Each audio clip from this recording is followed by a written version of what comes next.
ഈ ലോകത്തെ 60% ആൾക്കാരെ വിഷമിക്കുന്നത് ഒരുപാട് സന്തോഷിച്ചിരിക്കുന്ന ആൾക്കാരെ പ്രതിയായിരിക്കാം. അപ്പം അങ്ങനെ പറയാൻ വന്നു പറഞ്ഞാൽ ചിലപ്പം ഒരാളുടെ ഇഷ്ടം ചിലപ്പോൾ അയാളെ ഒട്ടും തിരിച്ചിഷ്ടപ്പെടാതെ ആൾക്കാരിലായിരിക്കാം. ഇല്ലെന്നുണ്ടെങ്കിൽ എന്ത് ചെയ്യുക അല്ലെ അവരെന്തെടുക്കുക എന്നൊക്കെ ചിന്തിച്ച് മാക്സിമം അവരെ പറ്റി ഇങ്ങനെ ചിന്തിച്ച് ആലോചനയിൽ വിഷമിച്ചിരിക്കുന്ന ആൾക്കാരായിരിക്കാം.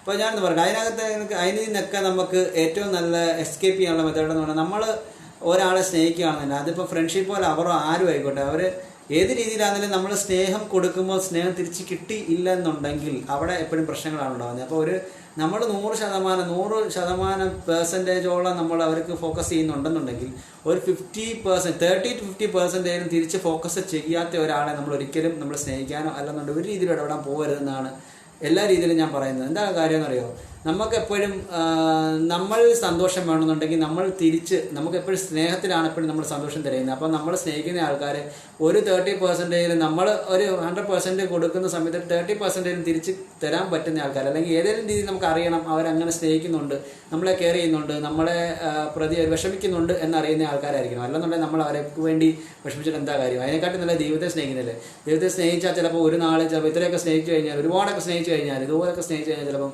സർവ്വ ആഭരണ ഭൂഷണത്തോടെ ചിലപ്പോൾ ഇങ്ങനെ ചാടി വന്നാലോ നമ്മുടെ അടുത്തേക്ക്. അതല്ലേ കുറച്ചുകൂടെ നല്ലത്.